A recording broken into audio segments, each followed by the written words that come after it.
Ora bem, boa tarde a todos, bem-vindos a este rescaldo da Champions League.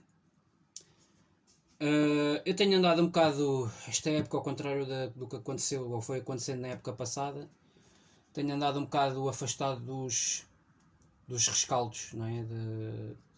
Da época. Nós também tivemos agora mais uma inolvidável e fabulosa e genial paragem para seleções, mais 2 semanas ridículo, a quebrar o ritmo dos clubes e da dinâmica que os clubes vão adquirindo ao longo de uma época desportiva. Mas enfim, estou farto de bater neste ceguinho. Tivemos o regresso com a taça, enfim, um jogo sem grande história com o Belenenses, já se previa, uma equipa de 2 ou 3 escalões abaixo do nosso. Vitória sem grande contestação, marcámos cedo, importante, logo aos 2 minutos. Aliás, algo que foi importante nestes 2 jogos foi marcar cedo, ou relativamente cedo. Porque mesmo na Turquia também marcámos cedo. E na Liga dos Campeões tivemos aqui a nossa primeira vitória e a nossa primeira vitória na Turquia em competições europeias, o que é sempre de destacar. Tivemos o impensável que vimos ontem à noite a acontecer em Amsterdão, não é? O Ajax a dar 4 ao Dortmund, e afinal o Ajax, aquilo que aconteceu em Alvalade na primeira jornada não foi se calhar uma coisa só por um acaso, porque também já deram 5-1 em Alvalade e agora 4-0 ao Dortmund. Afinal é preciso começar a valorizar e de que maneira este Ajax.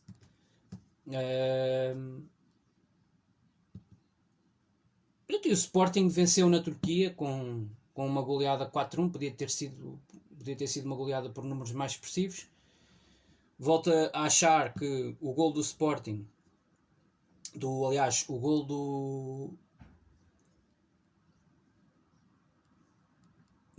do Besiktas, há uma clara falta do Sila Larin nos ombros do Mateus Reis. Claramente o impede de disputar o lance, e para mim, ao nível da arbitragem, já ficou aí o primeiro erro que marcou, obviamente, o resultado e a história do jogo. O primeiro golo do Besiktas, o golo do empate, surge numa situação irregular em que, com o VAR numa Liga dos Campeões, é um pouco inaceitável que se tenha que o árbitro principal de jogo e o VAR tenham permitido validar um gol destes. Na minha opinião, há uma falta clara, porque o de Mateus Reis iria disputar aquela bola no ar com o Larin, provavelmente chegava primeiro à bola, e o jogador apoia claramente os braços nos ombros do jogador do Sporting. Nós temos sempre azar com estas arbitragens nos jogos fora na Champions. Já foi assim na Alemanha com o Schalke, um pseudo-penalti de um árbitro russo absolutamente patético, não é? Aos 90 e tal minutos, num jogo em que estávamos empatados em Gelsenkirchen, e que provavelmente era um ponto que nos daria o apuramento, porque depois em Alvalade fizemos o que quisemos do Schalke 04 e fomos eliminados injustamente da fase de grupos por causa de um erro de arbitragem absolutamente imperdoável. Já não é a primeira vez, portanto isto começa a ser recorrente. Ninguém do Sporting diz nada, ninguém do Sporting fala nada, acho isto inadmissível. Nós temos que nos queixar como os outros queixam lá fora, nas competições europeias, porque é demais. É demais. Mais um gol, por acaso não teve influência no resultado final, mas podia ter tido, porque nós tivemos dificuldades em entrar no jogo, fizemos aquele golo e logo a seguir levamos com aquele golo do empate de uma forma absolutamente impensável. Temos que nos queixar, mesmo que um ou outro jogador nosso veja cartão amarelo, nós ali temos que protestar, porque ali é inadmissível.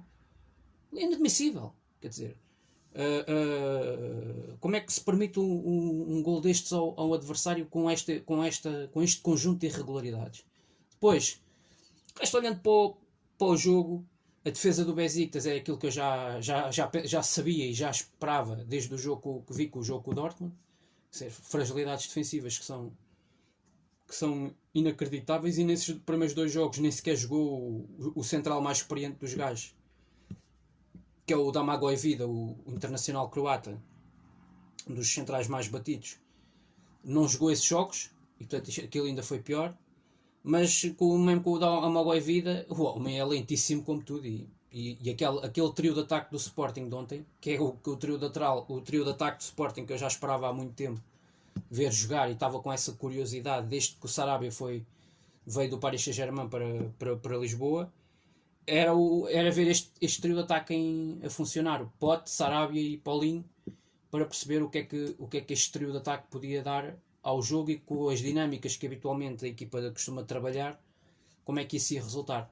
E a realidade é que a equipa criou muitas situações e em 2 jogos marca 8 golos. Esta é que é a realidade. Portanto, o regresso do Pote acaba claramente por estar ligado a isto, independentemente de ser com Belenenses e Besiktas.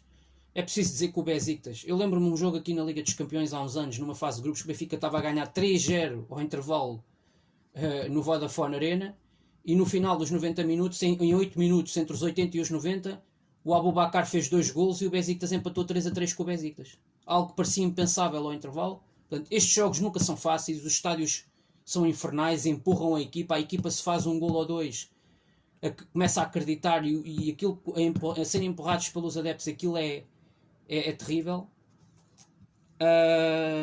E é muito difícil e é preciso dizer, o Besiktas tem, apesar de tudo, tem um plantel fraco no seu todo, mas tem 2 ou 3 jogadores que é preciso perceber a qualidade que tem. Nomeadamente, quer dizer, o Alex Teixeira, o Pjanic e o Batshuayi são jogadores de grande qualidade.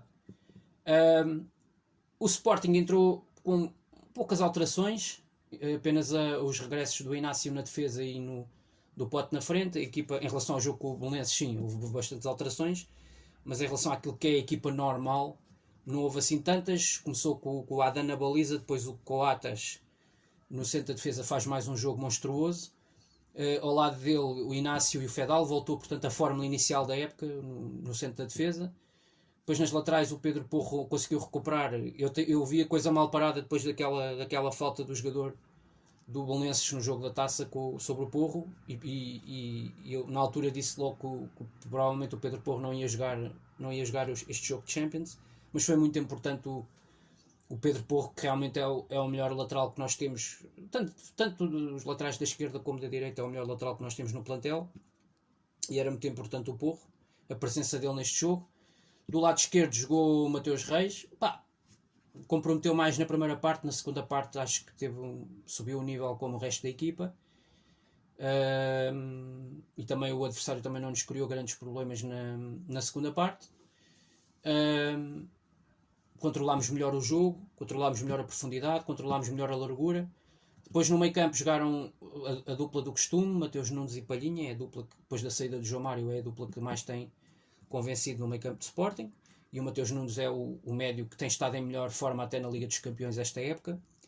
Depois na frente, o tal trio que eu estava à espera já ansiosamente há muito tempo, Pote, Sarabia nas alas, a jogarem mais por dentro, obviamente porque os laterais exploram sempre mais as alas na equipa de Sporting, através dessa profundidade fazem o corredor todo, tanto um como o outro, e na frente o Paulinho. Bom, dito isto, vamos ao jogo. O jogo foi, depois desta introdução inicial destes primeiros 8 minutos de comentário, o jogo foi um jogo que o Sporting entra mal, de facto, nos primeiros 10, 15 minutos entra mal. A equipa entrou muito nervosa, muito ansiosa, alguns jogadores que se percebe que lhes falta cal, falta-lhes experiência, falta-lhes andamento de Champions, aquilo que, por exemplo, tu nunca sentiste no jogo do Porto com o Milan, por exemplo, como também não tinhas sentido no jogo do Porto em Madrid com o Atlético, porque o Porto é uma equipa que está habituada a estar na Champions. Grande parte da equipa base do Porto era a equipa base do Porto, o Sérgio Oliveira, os Pepes, os Uribes, era a equipa do Porto do ano passado.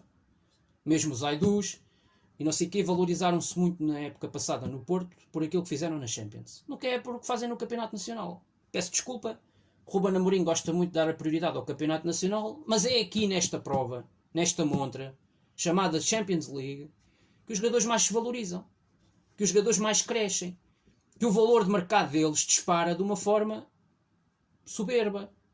É na Liga dos Campeões, não é? No Campeonato Nacional Português. E portanto é nesta prova que o Sporting tem que estar, é nesta prova que o Sporting tem que valorizar os seus jogadores. Isto parece-me óbvio, notório, claro, inequívoco. O Sporting tem que jogar mais na Champions, mais ofensivamente, tem que ter menos receio dos adversários, tem que ir mais para cima, porque precisa dos pontos como os outros precisam, precisa de ganhar como os outros precisam. Portanto, e o Sporting fez isto. Faltou um bocadinho disto que o Sporting teve ontem na Turquia. Faltou, na minha opinião, na Alemanha, frente ao Dortmund, porque o Sporting podia ter saído da Alemanha com pontos. Continuo a achar. Fizemos um jogo muito completo a defender. Quase não permitimos oportunidades ao adversário. Foi, aliás, o jogo dos três, onde, supostamente o jogo mais difícil do grupo, onde permitimos menos veleidades ao adversário em termos ofensivos. E onde tivemos quase sempre muito bem posicionados. Mas depois, ofensivamente, fizemos pouco no jogo. E eu acho que só explorámos mais situações de transição rápida. E eu acho que neste jogo nós explorámos mais todos esses momentos do jogo na Turquia. Com bola, sem bola, o momento da reação à perda foi muito interessante. Até no quarto gol nós vemos esse exemplo, com a forma como o Tiago Tomás, que tinha acabado de entrar para o ataque, vai pressionar e recupera aquela bola, que é coisa que o Paulinho raras vezes consegue fazer isso. Só ganha mais bolas através dos lances físicos no ar, nos lances de jogo aéreo. Mas o Sporting foi muito competente, porque aproveita 3 lances de bola parada na primeira parte. Há um lance de qualidade ainda na primeira parte que o Pedro Porro remata ligeiramente ao lado, mas tem um bom lance individual. Há uma bola também do Pedro Gonçalves, que é uma boa combinação no corredor central, que poderia ter dado perfeitamente golo ao Pote na sua estreia na Champions. Podia ter feito ali perfeitamente golo, tinha todas as condições, e em vez disso foi fazer um remate à figura do guarda-redes, quando tinha tudo para fazer golo. O Paulinho faz um grande golo, é verdade, aos 90 minutos, mas falha 2 ou 3 bolas, manda uma bola ao poste que é inacreditável. Mas sobretudo falha mais bolas na segunda parte. A primeira parte teve muito fora do jogo, aliás, um bocadinho como o Pote. Mas o Pote, apesar de tudo, tem 2 grandes situações na primeira parte, em lances de bola corrida, de lances de qualidade coletiva de jogo, dos tais processos criativos e ofensivos que a equipa consegue ter com o Pedro Gonçalves em campo, porque o Pedro Gonçalves joga mais por dentro e dá muito mais essa linha de passe, que sem Pedro Gonçalves a equipa tem pouco jogo interior, não é? Em termos ofensivos, quando a equipa se desdobra no plano ofensivo, quando os médios atacam. Normalmente o que acontecia sem Pote é que os médios atacavam e no espaço central só havia os médios, ou era o Bragança, aparecia, ou o Palhinha, ou o Mateus Nunes, e nenhum dos alas vinham por dentro, nem Nuno Santos, nem Giovane, nem Sarabia faziam aquele movimento interior que é característico no Pote, que já se viu com o Belenenses na Taça e que se viu agora na Turquia, e por isso é que ele teve aquela grande oportunidade, porque o Pote é um jogador que aparece por dentro. É o falso extremo que aparece por dentro, mais vezes do que os outros extremos que o Sporting tem. E que cumpre muito bem essa função que lhe é pedida e exigida nos treinos, provavelmente pelo Ruben Amorim.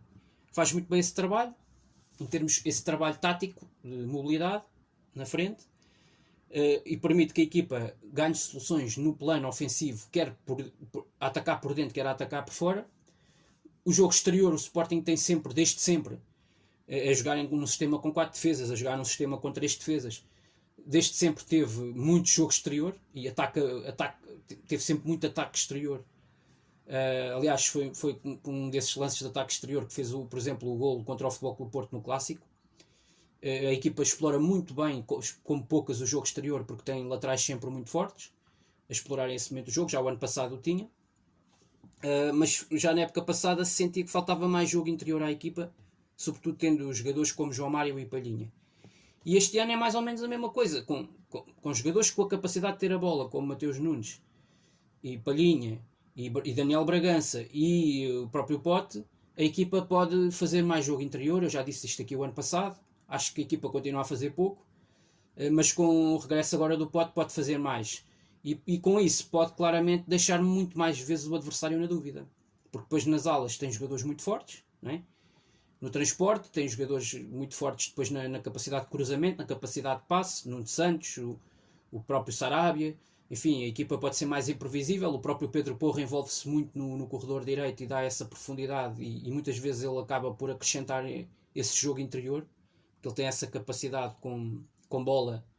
É um jogador imprevisível, é um jogador extremamente agressivo e ofensivo. Afinal estamos a falar de 2 jogadores internacionais espanhóis, né? Já de seleção A, quer o Pablo Sarabia, quer o Porro, portanto estamos a falar de um corredor direito do Sporting de grande qualidade. E por isso é um bocado isso que se espera.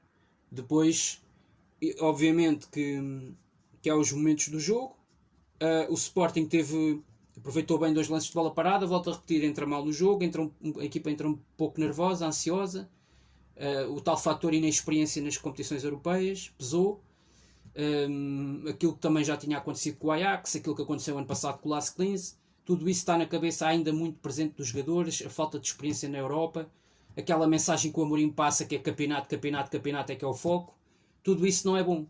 Não é bom para uma equipa que quer brilhar na Champions, que quer aparecer na Champions ao mais alto nível e que se quer destacar na Champions. Esse tipo de mensagens que passam, que querem passar de dentro para fora, mas que acabam por passar de dentro para dentro, mais do que de dentro para fora, acaba por ter os 2 efeitos, não é positiva. E, portanto, a mensagem que o Amorim deveria ter dentro do grupo de trabalho devia de ser a mensagem que o Sérgio Conceição tem no grupo de trabalho do Porto. Portanto, quer passar uma mensagem de nós vamos para a Champions e quer joguemos com o Dortmund ou joguemos com o Besiktas, o nosso pensamento, o foco está na vitória. E isto tem que acontecer. Quer dizer, numa equipa grande, numa equipa de grande dimensão, numa equipa que é campeã nacional, os jogadores são inexperientes, eles só vão ganhar experiência estando nestas competições.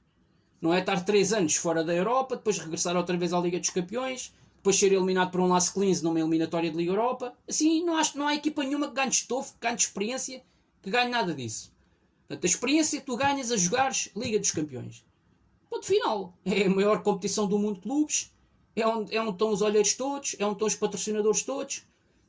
E, portanto, se tu queres, do ponto de vista financeiro, enriquecer, é na Liga dos Campeões, não é na Liga Europa. E, portanto, nem é na Conference League, nem é nada dessa macacada, qualquer competição europeia que agora queiram criar, nada tem a ver com a Liga dos Campeões, nem nunca vai ter. Portanto, tu queres destacar-te, queres brilhar, queres ganhar dinheiro, é na Liga dos Campeões. Não pode haver um discurso de dentro para fora, um discurso patético, perdes em Dortmund e acabas a dizer nós queremos, o foco agora está em Aroca. Não é o foco está em Aroca. O Sporting já foi campeão português o ano passado. Ok. Este ano a responsabilidade, a pressão está muito mais nos outros 2 clubes portugueses, o Porto e o Benfica de topo, os outros 2 mais titulados. E portanto, na Liga dos Campeões, tu chegas à Champions, tu tens que brilhar na Champions. Tens que crescer na Champions. Tens que desenvolver outras coisas na Champions. Tens que criar outro tipo de enredos, tens que criar outro tipo de contextos na componente europeia. Outro tipo, tens que preparar a equipa taticamente de outra maneira na vertente europeia. É aqui na Champions. É aqui que tens que preparar a equipa a todos os níveis para ela crescer e evoluir e progredir. Ok? Não pode depois ter um discurso que vai contra isso. Dizer que és treinador do Sporting, campeão nacional, e vais numa conferência de imprensa de um jogo de Champions dizer que o nosso foco é o Aroca. Não, não é o Aroca. O nosso foco é ir a Dortmund e ganhar o jogo. O nosso foco é ir à Turquia e ganhar o jogo. O nosso foco é receber o Besiktas e ganhar o jogo ao Besiktas. Não pode ser o foco colocado no jogo que vais ter a seguir com o Moreirense. Por amor de Deus, pá. O Amorim tem que perceber que está no Sporting. Ok? Estás no Sporting, no Porto ou no Benfica, o foco tem que estar no jogo da Champions. Que vais ter. Não é? Estás a tirar pressão aos jogadores, porque estes jogadores têm que se sentir pressionados. Têm que perceber que estão a jogar no Sporting Clube Portugal. Portanto, estamos poucas vezes habituados a ir à Champions, temos que ganhar outra vez essa habituação. Mas consegues isso sendo campeão em Portugal. Pode não ser assim, podes ficar em segundo lugar e ir à Liga dos Campeões de forma direta. Portanto,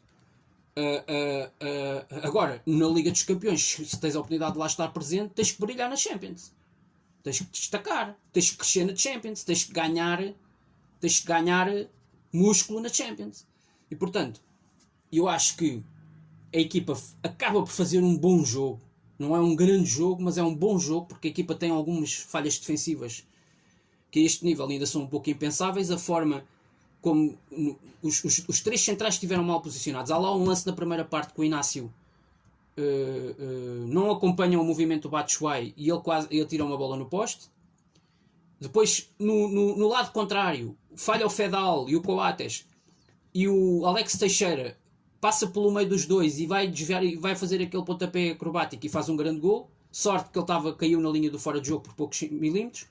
Mas este tipo isto podia ter custado 2 gols ao Sporting. Portanto, defensivamente a equipa tem que corrigir estas situações. E aqui Gonçalo Inácio já devia estar muito melhor. Aqui Gonçalo Inácio não podia deixar o jogador passar daquela maneira. Quase amadora. Não é? Portanto, o Sporting tem que corrigir esses problemas defensivos. Mas já houve muito mais Sporting ofensivamente. A conseguir criar. Mateus Nunes, não gostei tanto do jogo ontem. Gostei mais dos jogos do Mateus Nunes, por exemplo, na Alemanha e com o Ajax na primeira parte em casa. E acho que teve melhor dinâmica e aguentou-se mais no jogo, mais tempo. Também não sei se a superioridade numérica do meio campo do Besiktas não condicionou o rendimento e a prestação do Mateus Nunes, porque ele tinha pela frente Pjanic e Alex Teixeira, e eles com facilidade combinavam e saíam a jogar com alguma facilidade, porque também têm qualidade técnica com a bola no pé, e eu diria que é o melhor setor do Besiktas, acaba por ser o setor do meio campo. Mas depois defensivamente são desastrosos, os laterais são péssimos, né? O Zakala e o Rosier. Agora é que se começa a perceber porque é que o Sporting não quis dispensar o Rosier, porque o Rosier realmente não vale 2 tostões furados. Eu não sei como é que o Sporting foi dar não sei quantos milhões pela contratação do Rosier. Opa, sinceramente, não sei, não consigo entender. Nós sempre, há muitos anos que temos tido esse problema com os laterais. Por vezes não acertamos com os laterais, sobretudo os laterais direitos. Tivemos uma ou duas exceções, que foi com o Piccini e agora com o Porro, mas temos tido muita dificuldade na contratação dos laterais direitos.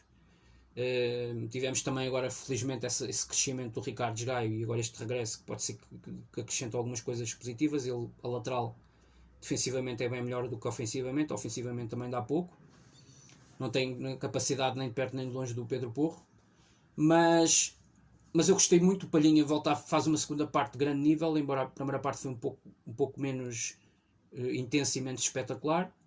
A equipa até acaba por ser na primeira parte que faz os 3 golos, aproveita um excelente aproveitamento, 3 lances de bola parada. E o Coates foi um quebra-cabeças para a defesa do Besiktas em lances de bola parada. Ganha o penalti, que é uma mão do Vida que é um bocado indisplicente, e que dá ali um penalti para o Sporting. E depois são demasiados erros individuais defensivos do Besiktas. Isto neste nível de competição como é a Champions, e sobretudo dá-me água e vida. Quer dizer, que é um central que eu acho que já devia estar a cozer umas meias em vez de estar a jogar futebol. É um central que já não tem andamento para isto, não é? A Liga dos Campeões exige muito a uma equipa, e o Besiktas com estes centrais realmente vai ter muita dificuldade. E depois o médio defensivo é o Sousa. Quer dizer, o Sousa já não é para este nível, não é? O Sousa, quanto muito para uma Conference League, eu acho que já nem para uma Liga Europa dá para ter um Sousa, sinceramente. E depois acho que o Sporting acabou depois por controlar o jogo, 3-1 ao intervalo. Há ali o 3-2, que é um dos tais problemas defensivos que eu apontei da equipa, porque nem tudo foram rosas neste jogo, mas depois acho que na segunda parte o Sporting controlou muito bem.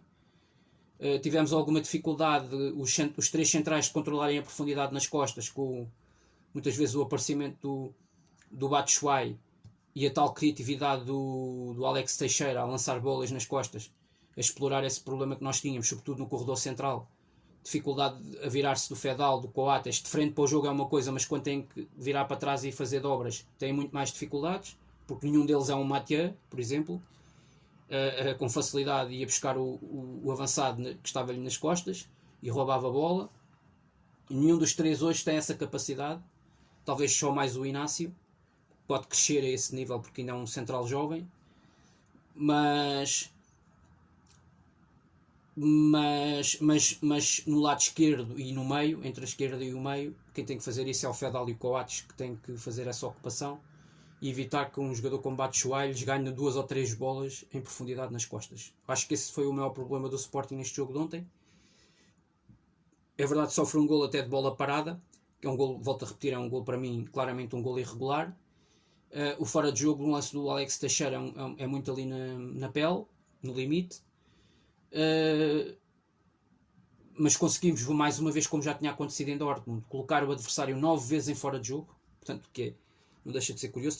Pelo menos estamos a fazer, isso é trabalho coletivo de equipa, nos treinos, acho eu. Temos feito isso com algum sucesso esta temporada, coisa que o ano passado não fazíamos muito.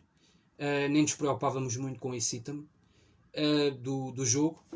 Depois acho que sinceramente a segunda parte foi mais ou menos de controlo claro do Sporting, a ganhar por 3-1 com uma vantagem de 2 golos, sempre assente nessa base. Criámos logo nos primeiros 5 ou 6 minutos da segunda parte uma ou duas chances, e a partir daí foi o mote que demos até ao final do jogo. Desperdiçámos, desperdício, bolas no posto do Paulinho, bolas nos ferros do Zezinho. Numa só jogada tivemos 2 grandes oportunidades, uma do Paulinho e depois a seguir uma passividade, uma dificuldade para rematar a baliza, tanto tempo enquadrado com a baliza dentro da área, tanto tempo para rematar, tanto tempo para tomar a decisão. E depois, claro, o defesa conseguiu fazer melhor ali a cobertura e conseguiu impedir que ele tivesse um dos ângulos da baliza abertos. Mas tinha tudo para fazer o gol ali. E depois na recarga o Pedro Porro também acaba por ser um bocado azarado. Bem, o Sporting na segunda parte podia ter feito 3 ou 4 golos. Portanto, no fundo fizemos o golo, um grande golo, o melhor golo do jogo. Foi talvez o melhor golo da noite da Champions de ontem. Foi o golo do Paulinho. Um grande trabalho de recuperação do Tiago Tomás. Lança muito bem no tal espaço interior o Pote. Já na primeira parte o Pote tinha criado uma grande situação, precisamente com a equipa, os 2 médios a encontrarem o espaço interior onde apareceu o Pote. Voltou a ser assim no lance do quarto gol. Depois o Pote, um excelente movimento, levado a arrasto do central, mete a bola para o lado onde aparece Paulinho com uma execução formidável, mete uma bola em arco no cantinho da baliza do Besiktas. O guarda-redes ainda se esticou, mas é um grande gol, é uma execução fenomenal. Para mim os melhores em campo, Paulinho, aliás não é Paulinho acaba quase por entrar nessa equação. Se tivesse feito uma das bolas que atirou ao posto se faz golo, provavelmente era uma das figuras do jogo, com um golo e uma assistência que ele fez. Ainda assim, um grande golo, um grande apontamento, diria que foi o melhor do jogo. Uma referência para a estreia do Sarabia a marcar com a camisola do Sporting, estava difícil, já tinha feito algumas assistências no campeonato sobretudo. E depois 2 golos de Coates, que é a grande figura do jogo, não é? O central a fazer 2 golos na primeira parte, a aparecer muito bem, e 2 golos quase muito parecidos e muito equivalentes. E depois o Palhinha, que faz uma segunda parte monstruosa, mais uma vez ao seu nível, como nos tem mais ou menos apresentado. O Pedro Porro também teve um nível bastante aceitável. O Mateus Nunes esteve mais frouxo, na minha opinião, neste jogo. O Pote também não esteve tão bem. Enfim, acaba quase por fazer uma meia assistência para o quarto gol do Paulinho. Mas é uma vitória mais do que justa de uma equipa que é claramente, que se provou ontem, coletivamente superior à outra. E, portanto, o Tiago Tomás é também uma boa referência dos jogadores que entraram na segunda parte. O Tiago Tomás foi o que teve mais tempo de jogo na segunda parte dos que entraram no segundo tempo. Depois acho que já foi aos 90 minutos que entraram 2 ou 3 assim do nada, mas sobretudo para refrescar a equipa. Lembro-me que saiu o Sarabia nessa altura, mas o Tiago Tomás entrou bastante bem, faz a recuperação da bola que dá o quarto gol, e à boca da baliza falha o quinto gol nos últimos segundos da partida de forma escandalosa. O Sporting realmente neste jogo ficou a dever se calhar mais 3 ou 4 golos aos seus jogadores de ataque, claramente. O Tiago Tomás tem uma grande oportunidade na pequena área, o Paulinho tem 2 grandes situações dentro da área, o Pote tem uma grande situação na primeira parte dentro da área, que atira a bola à figura do guarda-redes. Portanto, o Sporting claramente ontem à noite na Turquia podia ter conquistado uma goleada ainda mais expressiva, perante um Besiktas que também teve um jogador ou outro em bom nível, apesar de tudo. Acho que o Alex Teixeira faz um bom jogo. E claramente é um jogador que faz diferença no meio campo deles, em vez de estar a jogar aquela porcaria do Hutchinson. Enfim, o Alex Teixeira claramente vê-se que dá outras coisas à equipa no meio campo. O Sousa é muito limitado e portanto é mais do mesmo, ali não é de esperar outras coisas. E para mim o Domago Vida foi também dos piores em campo. Se tivesse que escolher o melhor em campo, escolhi o Coates. Se tivesse que escolher o pior em campo, escolhi o Domago Vida. Portanto, acho que diria que 2 jogadores. O Pjanic esteve muito desaparecido do jogo, naquilo que é a criatividade, que é a construção na segunda fase do jogo da equipa. Esteve muito fora dela. O Nzakala também foi dos piores elementos em campo. foi o Zakala e o Domagoj Vida, foram dois elementos no fundo do quarteto defensivo da equipa.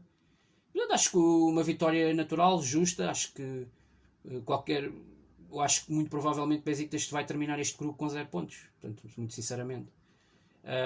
Acho que o Sporting então em Alvalade ainda é mais forte e mais superior do que esta equipa, e por isso é expectável que, não sei se vai dar mais uma goleada, mas era importante por causa da diferença de golos, que acho que este ano é o que vai pesar, não é tanto o confronto direto, mas é ao que parece a diferença de golos no fim, e portanto nesse sentido convém, até porque o Besiktas ainda vai a Dortmund na última jornada, convinha teres uma boa vitória em casa com números expressivos. Não sei se vai acontecer, vai ser um outro jogo diferente, uma outra história, e já sabemos como é que é a Champions League, não é? Nós temos sempre o exemplo do Sheriff Tiraspol, que já leva 6 pontos no seu respectivo grupo, e foi a Madrid ganhar. Por isso são sempre, a Liga dos Campeões tem-nos reservado bastantes surpresas. Já vimos também um Young Boys a ganhar a um Manchester United. Por isso, isto é, meus amigos, é esperar para ver. Já vimos um Clube Bruges a ganhar ao Leipzig. Eu já vi muitas coisas este ano na Liga dos Campeões. Já vi um Bruges a empatar com o Paris Saint-Germain. Enfim, eu já vi muita coisa a acontecer, e por isso não me candidata. Já vimos o Dinamo Kiev a empatar com o Benfica também. Por isso eu não me arrisco a dizer nada, a fazer grandes prognósticos. Agora acredito que o Sporting tem agora 2 jogos em casa, isto obviamente olhando apenas objetivamente para a componente de Champions, para a vertente de Champions. Tem 2 jogos seguidos em casa e portanto tem essa vantagem na segunda volta. Há um confronto na próxima jornada, Dortmund-Ajax, e eu acho que esse jogo da quarta jornada pode ser decisivo no alinhamento final deste grupo, para as decisões finais. Quando estivermos aqui em dezembro, se calhar vamos andar aqui a relembrar, atenção ao resultado e ao jogo do Dortmund com o Ajax na Alemanha, da quarta jornada. E vamos referir muito a esse jogo. Acho que a terceira jornada já nos disse, o jogo em Amsterdão nos diz que aquilo que o Ajax fez em Alvalade não foi uma coisa só por acaso, que por acaso aconteceu, porque já espetaram 4 na terceira jornada em casa à formação do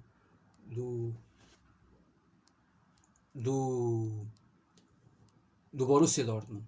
Por isso, o que nos diz este resultado ontem do Ajax é que este grupo é um grupo onde não há equipas à partida que tenham uma coisa no bolso, tenham uma coisa ganha. E é preciso não desrespeitar este Ajax, não desvalorizar, porque é uma boa equipa, é uma equipa coletivamente muito forte, muito bem trabalhada. Esta aqui é a realidade. Portanto, e não podemos fugir dela. Este grupo é difícil, não é tão fácil como muitos diziam, o Benfica, o grupo do Benfica, o grupo do Porto. O grupo do Sporting é um grupo difícil porque o Ajax e o Dortmund são equipas muito fortes. E, portanto, é preciso percebermos esta dimensão. O Ajax não foi campeão da Holanda por acaso, uma equipa que tem sido muito forte. Perdeu com o PSV, mas isto acontece. Também teve, acho que esse jogo terminou reduzido a 10 ou o que é que foi. Mas o que provou contra o Sporting aqui em Lisboa e o que provou ontem à noite em casa perante o Dortmund é que é uma equipa muito forte e que é, neste momento, é a grande candidata a terminar este grupo em primeiro lugar, sem grande contestação. E portanto o segredo aqui pode estar nos jogos, o confronto direto de Sporting Dortmund, claramente. O jogo em Alvalade nesse sentido é muito importante. E o Sporting, obviamente, se quiser se apurar para os oitavos de final, vai ter de fazer um resultado positivo, muito positivo, e um resultado muito positivo, evidentemente, que são 2 vitórias nos próximos 2 jogos. Portanto, quer com o Besiktas, quer com o Dortmund em casa, são 2 jogos muito importantes nesse sentido. Para poder chegar à última jornada em Amsterdão, na Arena Johan Cruyff, com a possibilidade de se apurar para os oitavos de final. Portanto, a discutir até à última jornada o apuramento. Isso, para acontecer, terá forçosamente vencer os 2 jogos em casa com o Besiktas obviamente, e com o Borussia Dortmund. Se o Ajax for ganhar a Dortmund, até pode acontecer do Sporting não precisar de vencer o Dortmund. Porque a realidade é esta. O Dortmund tem 6 pontos, mas perde os 2 jogos com o Ajax. o Sporting vencer os 2 jogos ao Besiktas, ficam ambas iguais. E antes do Sporting receberem Alvalade o Dortmund, até podem empatar aqui. E chegam à última jornada ambas com 7 pontos. Neste momento, até este cenário é possível. E o Sporting está na discussão do apuramento. Portanto, se o Sporting conseguir igualar o Dortmund na próxima jornada, o que seria para mim surpreendente o Ajax ir ganhar a Alemanha, mas eu já vi muita coisa nesta Liga dos Campeões este ano, já não digo nada. Mas se isto realmente acontecer, eu acho que o Sporting pode perfeitamente nem precisar de vencer o Dortmund na penúltima jornada em casa. Por isso vamos ver o que é que vai acontecer daqui para a frente. Agora, a partida vai ter de vencer porque o Dortmund venceu na Alemanha na primeira volta e por isso evidentemente acho que ainda pesa. Não sei depois na questão dos golos marcados e sofridos como é que se fazem essas contas, não sei como é que no final qual é o critério, não sei muito bem qual é o critério de desempate, por exemplo em caso de igualdade de pontos, mas pelo menos se o Dortmund não ganhar ao Ajax, o Sporting chega ao jogo com o Ajax, com o Dortmund em casa, com a possibilidade de ultrapassar o Dortmund e ir para a última jornada em segundo lugar do grupo, o que seria impensável olhando para as 2 primeiras jornadas, não é? Mas dizer-vos de resto que foi uma excelente vitória europeia do Sporting fora, primeira vitória de sempre na Turquia, uma grande goleada, a primeira grande vitória na Liga dos Campeões do Sporting fora de casa, a maior vitória, a mais robusta, 4-1, e isso são só aspectos muito positivos a retirar desta terceira jornada, que no fundo traz-nos um Sporting com 3 pontos e a 3 pontos do segundo classificado do grupo, o Borussia Dortmund, tanto Dortmund com 6 pontos, Sporting com 3, e portanto tudo em aberto ainda, sendo que ainda há um confronto entre ambos em Alvalade, que pode determinar ou pode precipitar outros cenários mais para a frente. Pronto, é um grupo que está bastante disputado e bastante animado na luta pelo apuramento para os oitavos de final. Tudo é possível. Eu acho que as 3 equipas portuguesas ainda têm boas chances de poder alcançar os oitavos de final. Dito isto, é tudo. Muito obrigado. Viva o Sporting Clube Portugal. Terceira vitória consecutiva. E agora vamos para mais uma em casa frente ao Moreirense no próximo sábado, no regresso do campeonato. É muito importante. Estamos a 1 ponto da liderança e por isso estamos na luta para revalidar o título de campeão nacional e neste caso conquistar o bicampeonato. Já não nos acontece na história há muitos anos. Acho que já desde os anos 80 não nos acontece tal coisa e portanto vamos ver o que é que vai acontecer esta temporada no que diz respeito às competições europeias e obviamente ao campeonato nacional, sendo que ainda em relação às competições europeias, para fechar, o Sporting, se vencer o Besiktas em Alvalade, creio que fecha em definitivo com a questão da Liga Europa. Portanto, na pior dos cenários vai para a Liga Europa e onde aí tem condições para ir mais além nas fases a eliminar do que propriamente na Champions, embora na Champions faça mais dinheiro, como já se sabe. Mas desde logo também ontem entraram mais 2 milhões e tal, 2 milhões e 700 mil euros nas contas nos cofres do Clube Lisboeta e portanto só à conta da Liga dos Campeões o Sporting já faturou em poucos meses mais de 32, 33 milhões de euros, o que é bastante significativo para um clube que financeiramente tem passado por dificuldades nos últimos anos e há 2 ou 3 anos consecutivos que estava afastado da Champions. Muito obrigado a todos, saudações leoninas e o resto de uma boa semana para vós.